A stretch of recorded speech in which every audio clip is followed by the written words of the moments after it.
Bismillahirrahmanirrahim. Assalamualaikum warahmatullahi wabarakatuh.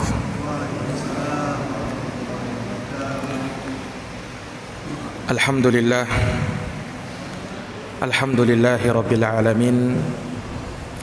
Wa bihi nasta'inu ala umurid dunya waddin. Asyhadu an la ilaha illallah wahdahu la syarika lah. Ilahul awwalina wal akhirin. Wa asyhadu anna Muhammadan abduhu wa rasuluh as-sadiqul amin. Sallallahu alaihi wa ala alihi wa sahbihi wa man tabi'ahum bi ihsanin ila yaumiddin. Wa sallama tasliman katsira, amma ba'd.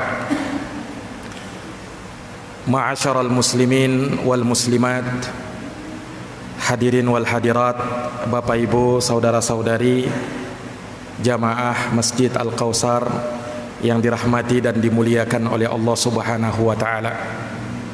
Alhamdulillah. Alhamdulillahi bi ni'matihi tatimmus shalihat. Segala puji hanya bagi Allah yang dengan nikmat-nikmatnya tertunai segala amal-amal kebajikan. Salawat dan salam semoga tercurah limpahkan keharibaan junjungan kita Nabi Agung, Nabi besar Muhammad sallallahu alaihi wasallam, kepada keluarganya, para sahabatnya, dan orang-orang yang senantiasa meniti jalannya sampai hari kiamat kelak. Bapak Ibu, saudara-saudari yang dirahmati oleh Allah, di malam hari yang berbahagia ini kembali kita dipertemukan oleh Allah untuk kita bersama-sama mendengarkan hadits Rasulullah sallallahu alaihi wasallam yang kita ambil dari pelajaran kitab Arba'in Nawawi. Walhamdulillah, kita sudah sampai pada hadis yang ke-9 pada malam hari ini, Al-Haditsut Tasi'.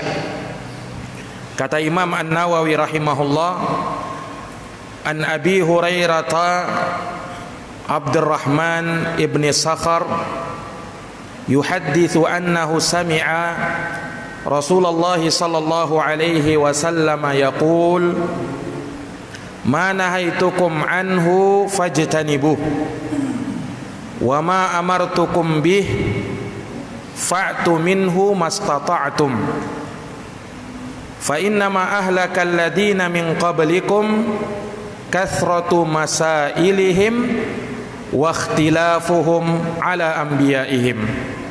Rawahul Bukhari wa Muslim. Dari sahabat Abu Hurairah Abdurrahman bin Sakhar Ad-Dausi, beliau menceritakan bahwasanya dia pernah mendengar baginda Rasulullah sallallahu alaihi wasallam bersabda, "Ma nahaitukum anhu fajtanibuh." Segala yang kularang maka jauhilah dia. Wa ma amartukum bihi fa'tu minhu mastata'tum. Dan segala yang kuperintahkan maka kerjakan sesuai dengan kemampuan. Fa inna ma ahlakal ladina min qablikum, karena sesungguhnya sebab binasanya orang-orang sebelum kalian kathratu masailihim wa ikhtilafuhum ala anbiya'ihim. Ada dua. Yang pertama, terlalu banyak bertanya. Yang kedua, mereka sering menyelisihi para nabi mereka. Ini hadis sahih riwayat Bukhari dan Muslim di dalam kitab sahih keduanya. Jamaah yang dirahmati dan dimuliakan oleh Allah, hadis yang tadi kita dengarkan adalah hadis yang kata Imam Nawawi dalam kitabnya Syarah Minhajus Sunnah atau Syarah Sahih Muslim.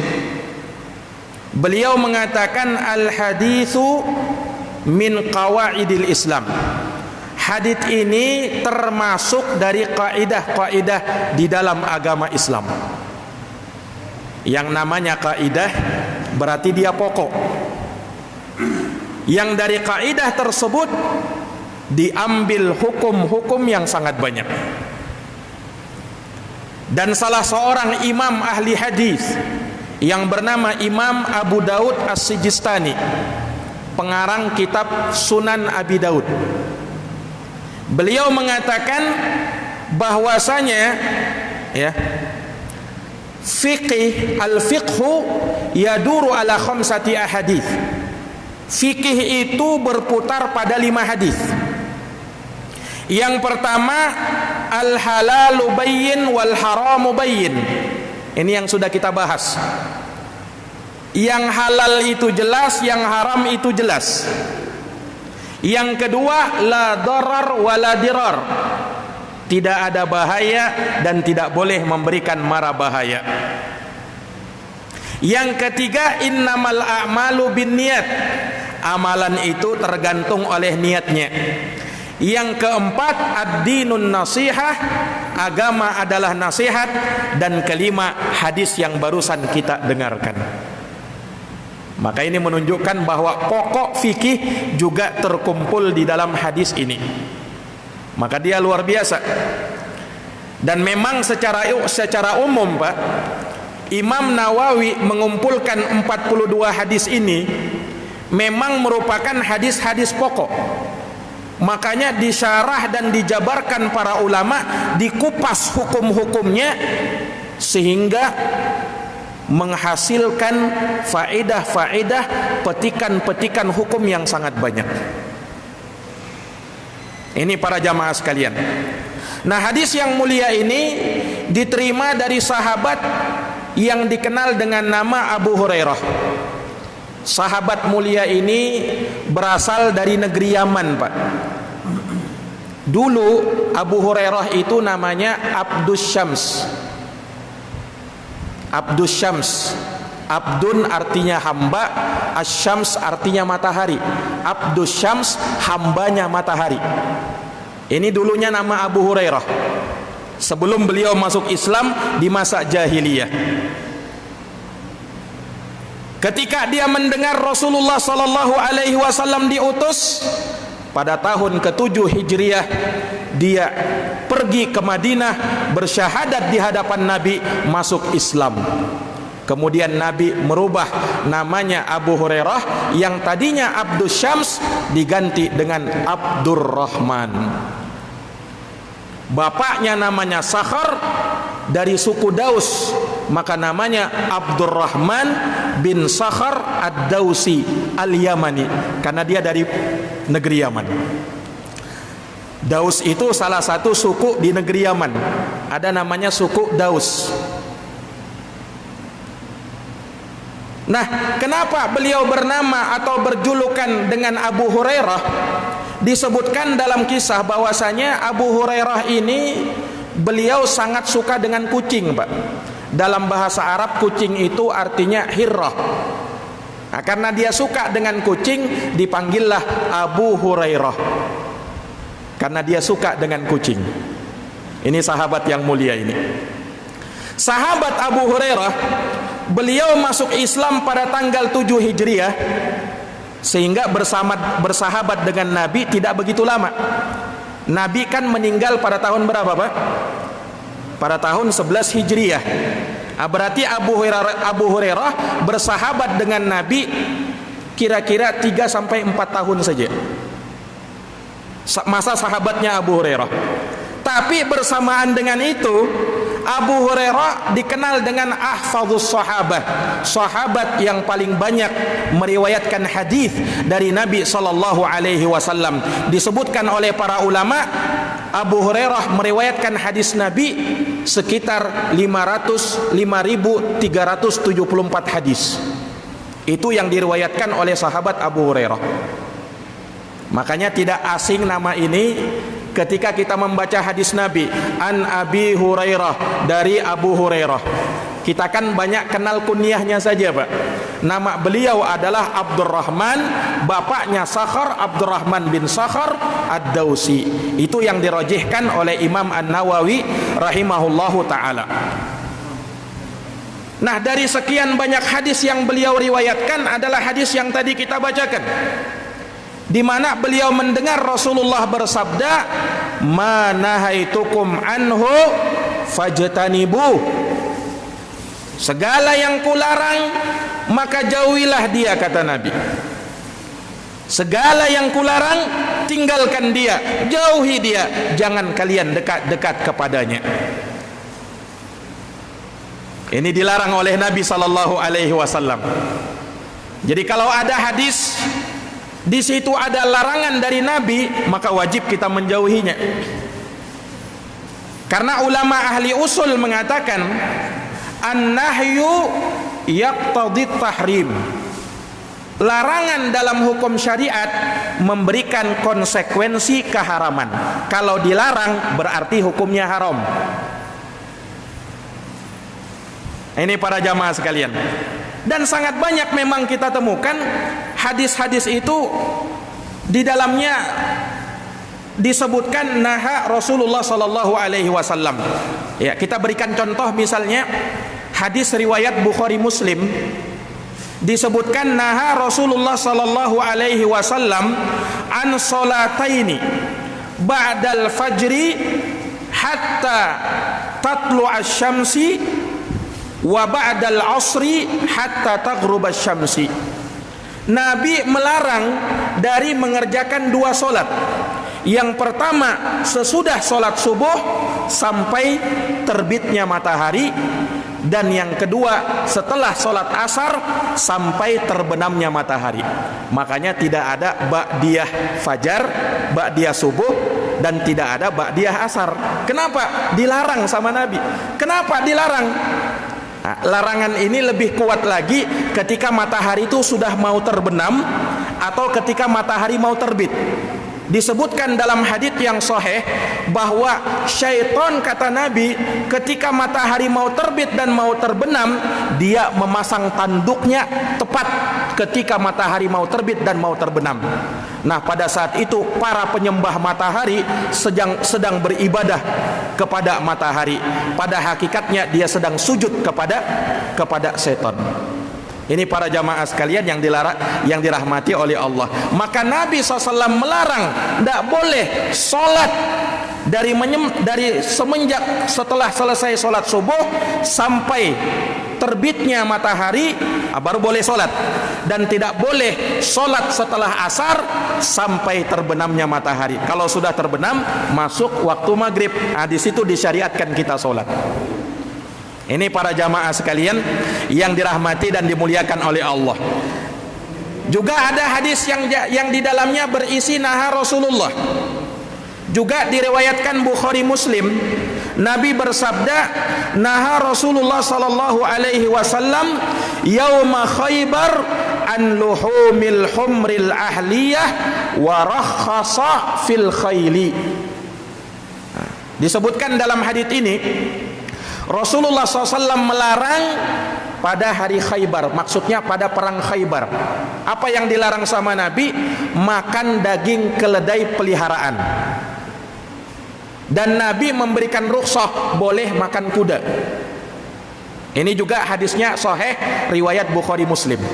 Nah, disebutkan hadis ini, Pak, Nabi SAW melarang makan keledai peliharaan di saat para sahabat tatkala itu sedang kelaparan, tidak punya makanan, yang ada cuman daging keledai peliharaan.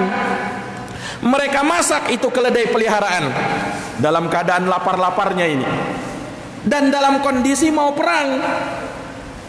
Ketika sudah masak tercium baunya, baru turun larangan. Nabi melarang makan daging keledai peliharaan. Luar biasa, cobaan, Pak. Sahabat sedang lapar, tidak ada makanan kecuali itu, dalam keadaan perang lagi, turun larangan Nabi, tidak boleh makan keledai peliharaan. Ujian bagi sahabat, ingin dilihat siapa yang jujur imannya. Tapi luar biasanya sahabat ketika dilarang, betul mereka lapar, mereka langsung tumpahkan semuanya keimanan kepada Rasulullah sallallahu alaihi wasallam. Kenapa? Nabi larang pasti jelek. Ya. Tidak bisa ditawar-tawar lagi. Yakinilah kalau Nabi larang pasti ada mudaratnya. Baik kita tahu, kita sadar ada mudaratnya atau tidak kita sadar, yakini bahwa yang dilarang sama Nabi pasti ada kejelekannya, pasti ada kemudaratannya. Kenapa Pak? Nabi itu tidak melarang kecuali sesuai dengan apa yang diperintahkan oleh Allah. Iya kan? Tidaklah Nabi berucap dengan hawa nafsunya.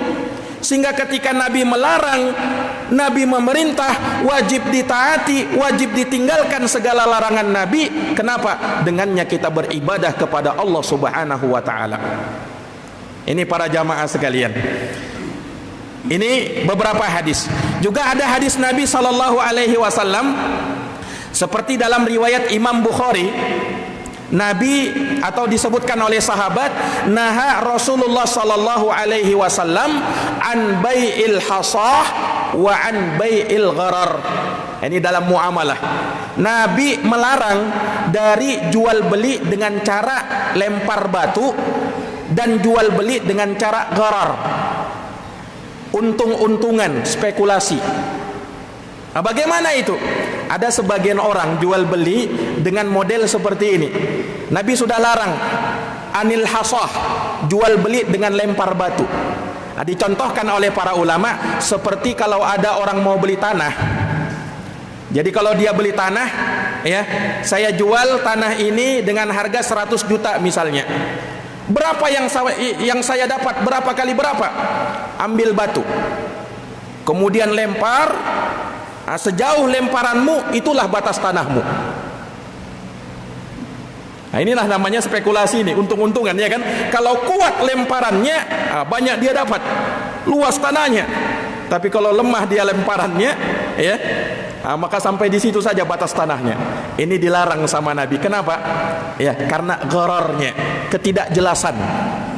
Naha Rasulullah SAW an bai'il hasah wa an bai'il gharar.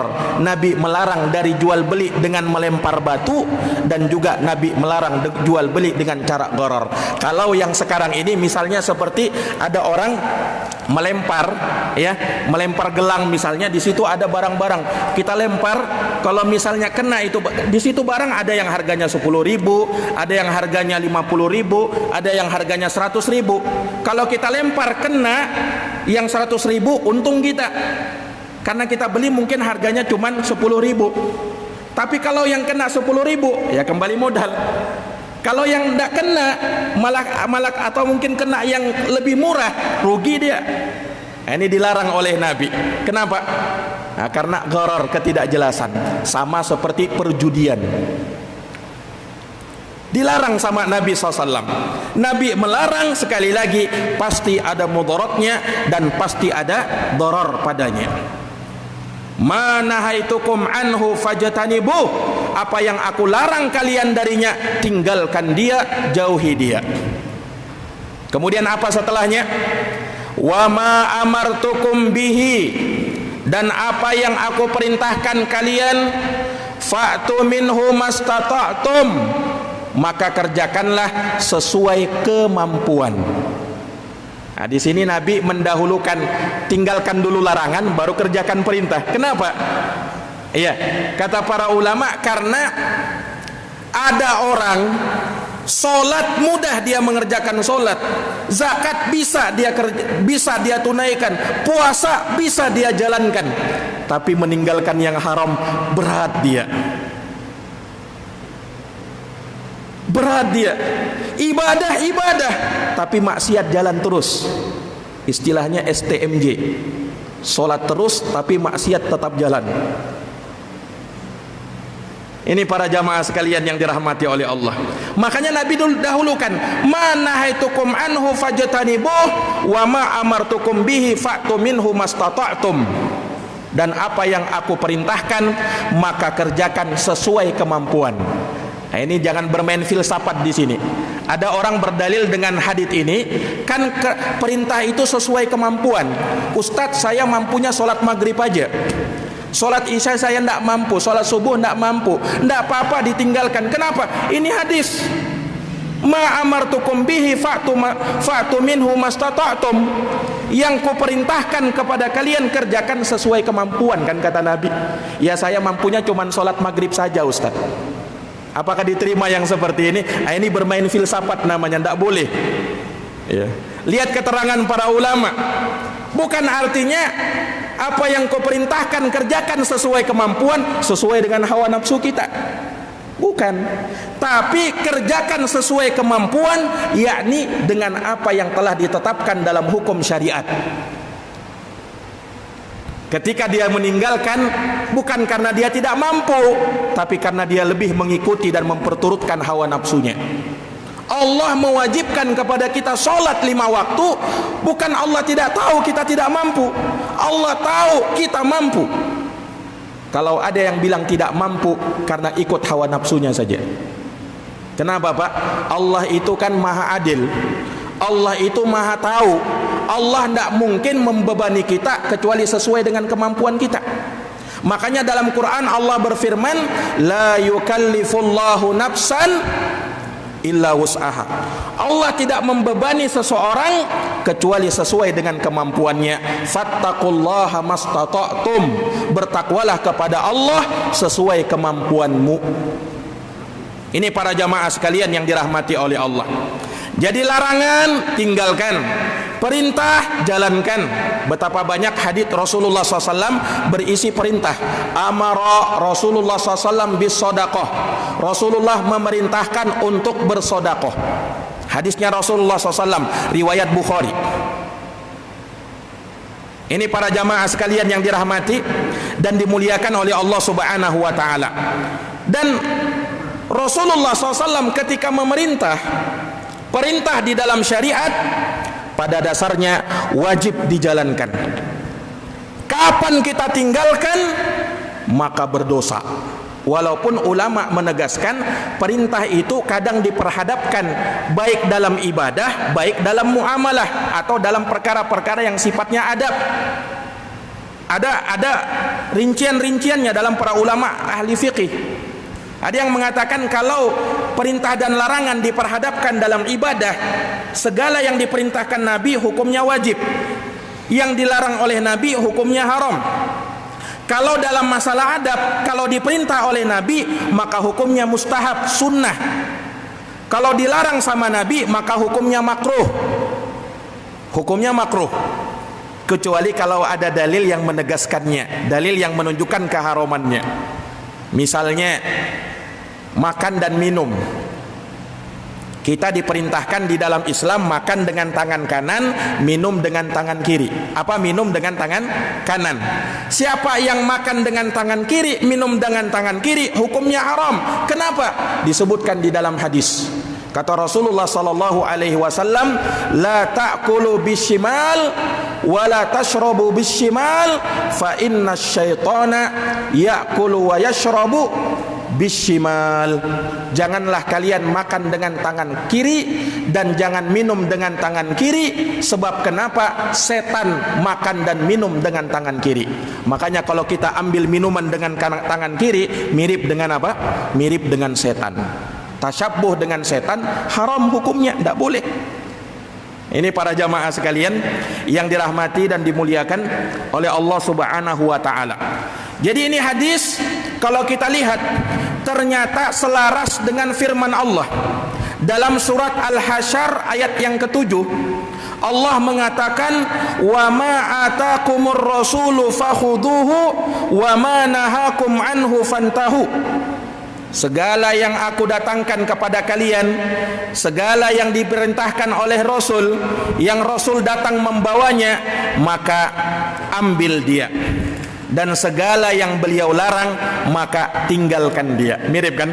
Mirip dengan hadis ini. Nah, juga sabda Nabi SAW dalam hadis riwayat Imam Bukhari, Rasulullah bersabda, kullu ummati, setiap umatku, yadkhulunal jannata illa man aba, akan masuk surga kecuali yang tidak mau masuk surga. Sahabat tanya, heran, kok ada yang tidak mau masuk surga? Ya Rasulullah, wa man ya'ba? Siapa orang yang tidak mau masuk surga? Man ata'ani dakhalal jannah, wa man asani faqad aba. Siapa yang taat sama aku, maka dia masuk surga, dan siapa yang maksiat durhaka sama aku, maka dia tidak mau masuk surga. Nah, ini berarti apa? Kewajiban kita mentaati Rasul, menjalankan perintah beliau, kewajiban kita meninggalkan segala yang beliau larang dan beliau kecam. Makanya itulah konsekuensi dari syahadat kita, syahadat anna Muhammadar Rasulullah, bahwa Muhammad adalah utusan Allah. Apa konsekuensinya? Empat. Yang pertama, kita wajib membenarkan segala yang diberitakan oleh Nabi, tasdiquhu fima akhbar.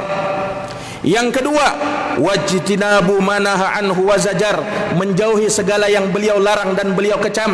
Yang ketiga, ta'atuhu fima amar, mentaati segala yang beliau perintahkan. Yang keempat, wa alla yu'badullahu illa bima syara', tidak beribadah kepada Allah kecuali sesuai syariat beliau.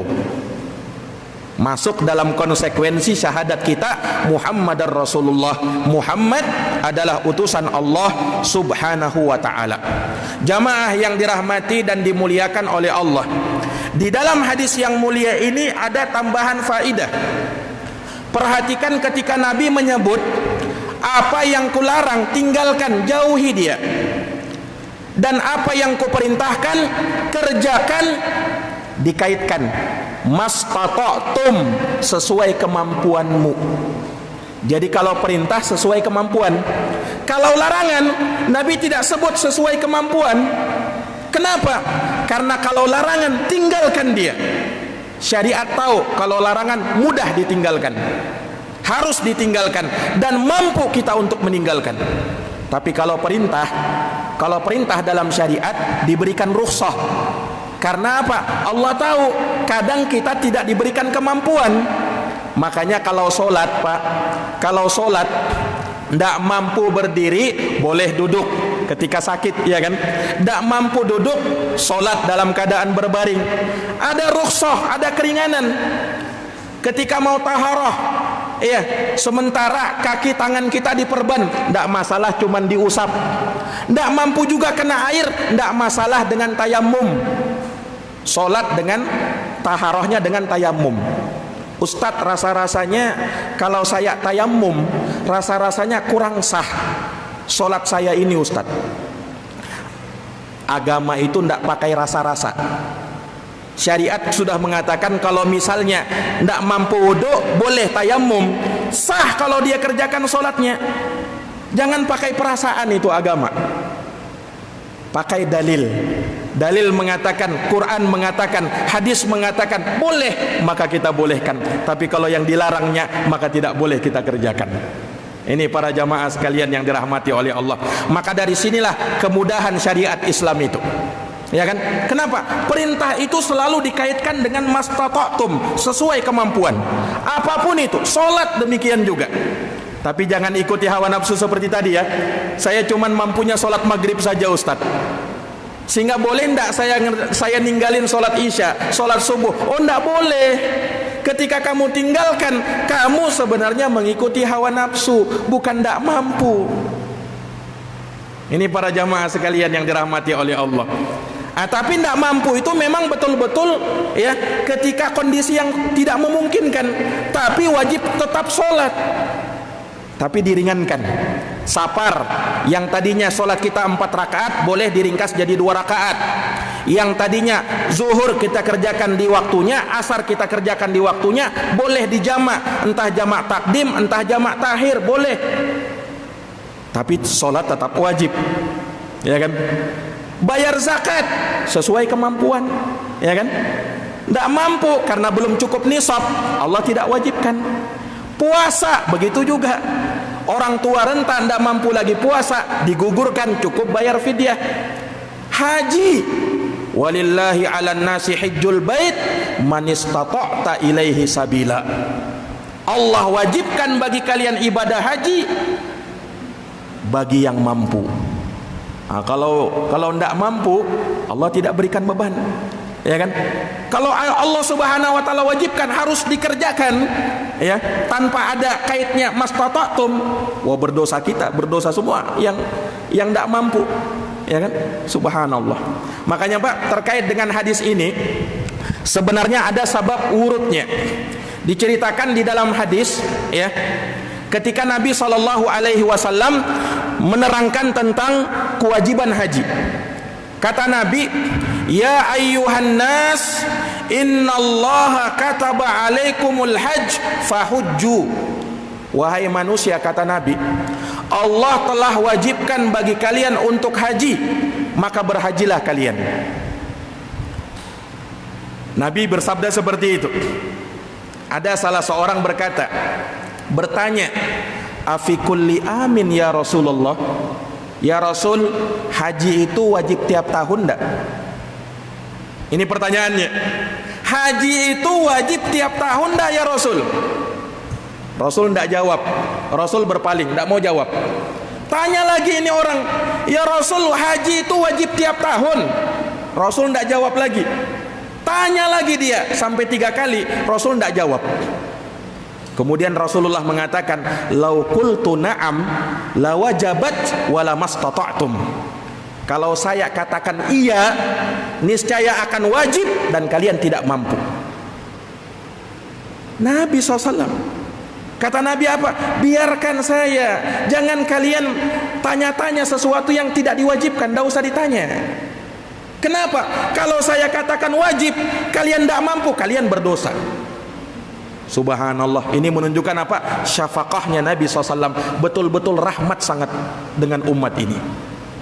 Seandainya haji itu wajib tiap tahun, Pak, bayangkan bagaimana kita ini, ya kan?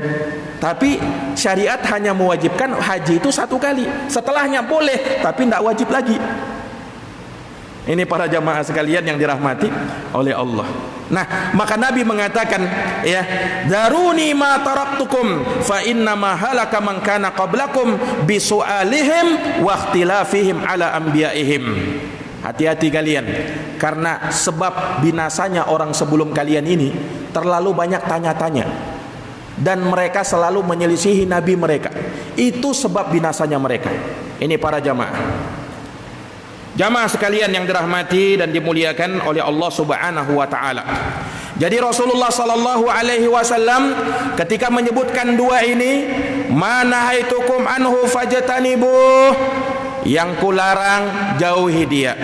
Wa ma amartukum bihi fa'tu minhu mastata'tum, yang kuperintah kerjakan sesuai kemampuan. Ini kan sebenarnya makna takwa.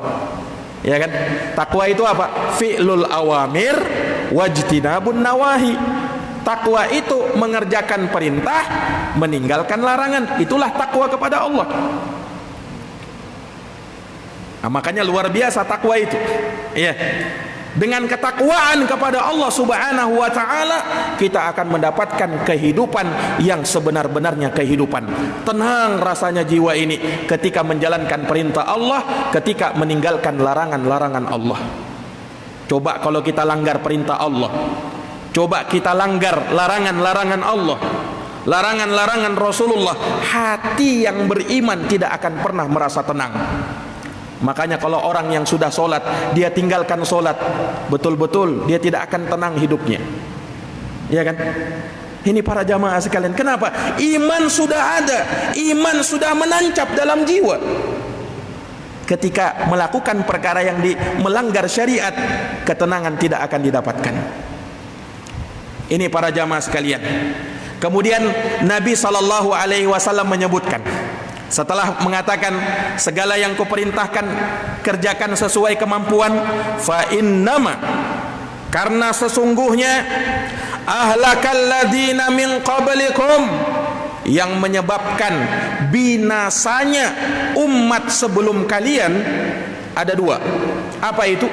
Kasratu masailihim. Yang pertama, mereka terlalu banyak tanya-tanya. Yang kedua, wakhtilafuhum ala anbiya'ihim, karena mereka selalu saja menyelisihi nabi-nabi mereka. Jamaah yang dirahmati oleh Allah, ini penyakit umat terdahulu. Yang pertama apa tadi? Terlalu banyak tanya. Bukan artinya kita tidak boleh tanya ya. Bertanya itu boleh, bahkan dianjurkan, apalagi pertanyaan dalam masalah agama, ya kan? Dituntunkan di dalam Quran, fas'alu ahla dzikri in kuntum la ta'lamun. Bertanya kepada orang alim kalau kalian tidak tahu. Disuruh di dalam agama. Tapi apa maksudnya di sini? Dilarang terlalu banyak tanya. Pertanyaan-pertanyaan yang memberatkan. Persis seperti pertanyaannya orang-orang kaum Bani Israel kepada Nabi Musa. Kisahnya Allah Subhanahu wa taala abadikan dalam Quran. Ketika Nabi Musa alaihi salam memerintahkan Bani Israel untuk menyembelih sapi betina. Innallaha ya'murukum an tadhbahu baqarah. Sesungguhnya Allah memerintahkan kalian untuk menyembelih sapi betina. Bani Israel langsung jawab, qalu atattakhiduna huzwa? Wahai Musa, kamu ini pengen bikin kami ini ejekan-ejekan. Kenapa kamu memerintahkan kami yang tidak-tidak? Lihat orang Bani Israel. Maka Nabi Musa mengatakan, qala a'udzu billahi an akuna minal jahilin. Aku berlindung kepada Allah kalau aku termasuk dari orang-orang yang jahil. Aku tidak menjahili kalian. Allah memerintahkan kalian. Iya. Maka setelah itu mereka tidak langsung menjalankan perintah itu. Mereka tanya kepada Nabi Musa alaihi salam. Iya. Pertanyaan mereka apa? Ud'u lana rabbaka ayyubayyina lana ma hiya. Tolong wahai Musa, tanya kepada Tuhanmu, sapi betina yang harus kami sembelih itu yang bagaimana? Nah, tanya seperti itu. Padahal perintah Allah kan mutlak. Ketemu sapi betina, sudah sembelih, jalankan perintah. Tapi tanya lagi dia. Maka lebih diberatkan lagi. Nah, apa kata Nabi Musa alaihissalam? Allah Subhanahu wa taala sebutkan dalam Quran, qala innahu yaqulu innaha baqaratun la faridun wala bikrun. Allah berkata, Allah berfirman, sesungguhnya sapi betina yang diinginkan adalah sapi betina yang tidak terlalu tua, tidak juga terlalu muda. Awanun baina dzalik, tengah-tengah. Faf'alu ma tu'marun. Musa mengatakan, kerjakan cepat apa yang diperintahkan Tuhanmu. Bani Israel tidak cukup, tanya lagi dia. Iya, dia tanya lagi, apa warna sapinya? Tanya lagi warnanya. Tambah berat lagi. Allah berfirman, Allah Subhanahu wa taala mengatakan sapinya berwarna kuning langsat yang sangat indah dipandang. Nah, tambah sulit lagi kan? Tadinya harusnya sapi betina yang begitu saja, tapi tanya lagi, diberatkan lagi. Tidak cukup, tanya lagi, wahai Musa, tolong tanyakan lagi. Ya, kami ini bingung, sapi yang mana, yang bagaimana sebenarnya itu? Nah, maka disebutkan diberatkan kata Allah Subhanahu wa taala, wa ma kadu yaf'alun, hampir-hampir mereka tidak melakukan perintah Allah itu. Tapi akhirnya ketemu juga. Ya, itu pun yang punya satu orang yang punya sapi seperti itu, berwarna kuning langsat, sangat bagus, sangat enak dipandang oleh mata. Tidak pernah sapi ini dibawa untuk membajak, merumput, tidak pernah. Yang punya cuma satu orang saja. Dan mereka mendapatkan hal tersebut harus membeli dengan membayar emas sebesar kepala sapi. Dibayar untuk beli satu ekor sapi yang seperti itu. Ini kenapa ini? Gara-gara terlalu banyak tanya. Ya. Sama ketika Nabi tadi mengatakan Allah mewajibkan untuk kalian haji. Sudah. Ketika diwajibkan, yang kita pahami satu kali aja. Jangan tanya-tanya lagi. Haji itu tiap tahun kah? Tidak perlu ditanya lagi. Makanya Nabi tidak mau jawab kan. Kalau saya jawab iya, pasti wajib dan kalian tidak mampu. Ini para jamaah sekalian. Makanya kalau bertanya itu cerdas dalam bertanya. Jangan bertanya pertanyaan-pertanyaan yang tidak guna. Ada juga orang bertanya pertanyaan-pertanyaan yang belum terjadi dan pertanyaan-pertanyaan yang mustahil terjadi. Ya, pernah disebutkan ada riwayat dari seorang qadhi, seorang alim, ditanya, "Wahai qadhi, bagaimana kalau misalnya ada seekor kambing," katanya, kawin dengan seekor babi. Kira-kira anaknya mereka boleh tidak dimakan? Haram atau halal? Si Qadi mengatakan, afwan, saya lagi sibuk, tidak mau jawab. Kenapa? Ya tidak ada guna pertanyaan seperti itu, tidak terjadi, ya kan? Nah, pertanyaan-pertanyaan seperti ini kata para ulama, pertanyaan yang tercela, mirip pertanyaannya Yahudi. Tidak boleh seperti itu. Nah, kalau mau bertanya, pertanyaan-pertanyaan ilmiah. Ada juga orang yang bertanya, pertanyaan maksudnya i'tirad, ingin memprotes hukum syariat, atau bertanya hanya untuk mengetes, atau pertanyaan-pertanyaan yang mengandung filsafat, atau pertanyaan-pertanyaan yang seharusnya tidak boleh ditanya. Makanya pernah Pak Imam Malik rahimahullah disebutkan, Imam Malik pernah ditanya ketika beliau menjelaskan bahwasanya Allah Subhanahu wa taala Ar-Rahman 'alal arsy istawa. Allah itu Ar-Rahman, istiwa di atas ars, tinggi di atas arsnya. Ada orang tanya, wahai Imam Malik, Imam Malik gurunya Imam Syafi'i, wahai Imam Malik, kaifastawa, bagaimana Allah itu tinggi di atas arsnya, bagaimana? Imam Malik tidak jawab, beliau tunduk dulu sampai berkeringatan beliau, ya. Kemudian beliau mengangkat kepalanya. Beliau mengatakan, al-istiwa'u ma'lum. Istiwanya Allah di atas ars itu maklum, diketahui. Wal kaifu majhul, bagaimananya kita tidak tahu. Wal imanu bihi wajibun, beriman Allah istiwa di atas ars wajib. Wasu'alu anhu bid'ah, sementara bertanya bagaimananya itu pertanyaan baru, tidak boleh ditanya. Ini para jamaah sekalian. Makanya kalau berkaitan dengan zatnya Allah, kita tidak diperintahkan untuk memikirkan zatnya Allah, tapi kita diperintahkan untuk memikirkan makhluknya Allah, ya kan? Berpikir tentang makhluk Allah supaya menambah keimanan. Kalau zatnya Allah jangan dipikir, Pak, ya.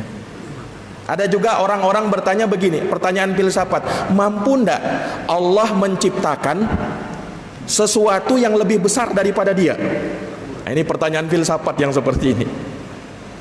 Nah, atau ada juga yang mengatakan begini, Allah Subhanahu wa taala, Rasulullah SAW bersabda, ya, afdalul dzikri la ilaha illallah, seutama-utama zikir adalah kalimat la ilaha illallah. Ustadz, la ilaha illallah, la itu letaknya di mana? Ilaha itu letaknya di mana? Illa itu letaknya di mana? Allah itu letaknya di mana? Ini bingung kan menjawabnya kalau begini nih, ya. Dan memang tidak dijelaskan di dalam syariat. Di dalam syariat dijelaskan bagaimana kita memahami kalimat la ilaha illallah itu. Pahami dia, ya, jalankan rukun dan syaratnya, konsekuensinya, amalkan dia, cukup. Jangan terlalu mendalam-dalam di dalam perkara yang tidak seharusnya kita masuk ke dalam hal tersebut. Kenapa, Pak? Ada di dalam perkara agama ini yang memang harus kita imani. Tidak usah jauh-jauh tentang Allah, dalam diri kita saja. Roh itu bagaimana? Sementara kita kan selalu bersama, ya kan? Kemana-mana kita kan bersama ruh kita. Kita tidak bisa menjelaskan ruh itu bagaimana. Mau memikirkan tentang Allah Subhanahu wa ta'ala. Ini para jamaah sekalian, makanya ini yang diperingatkan oleh Nabi. Iya, fa innama, karena sesungguhnya yang menyebabkan binasanya orang sebelum kalian, kasratu masailihim, terlalu banyak tanya-tanya yang tidak bermanfaat. Pertanyaan-pertanyaan yang memberatkan, pertanyaan yang ingin menjidal, mendebat. Nah, ini tidak boleh yang seperti ini. Ini para jamaah sekalian yang dirahmati dan dimuliakan oleh Allah Subhanahu wa taala.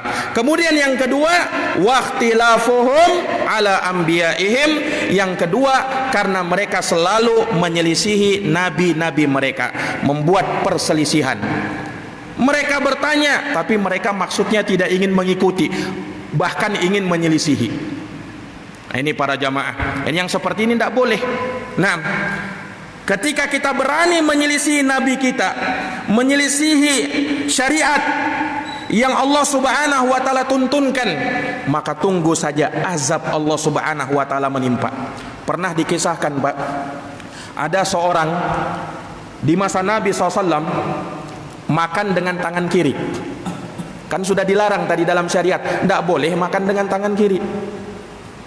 Ada orang ini makan dengan tangan kiri, ditegur sama Nabi, ya fulan, wahai fulan, qul biyaminik, makanlah dengan tangan kananmu, jangan makan dengan tangan kiri. Orang ini sombong, dia mengatakan mastata'tu, aku tidak mampu. Padahal dia mampu. Kalau memang betul-betul tidak mampu karena mungkin dia tidak punya tangan kanan, ya syariat memberikan rukhsah, udzur.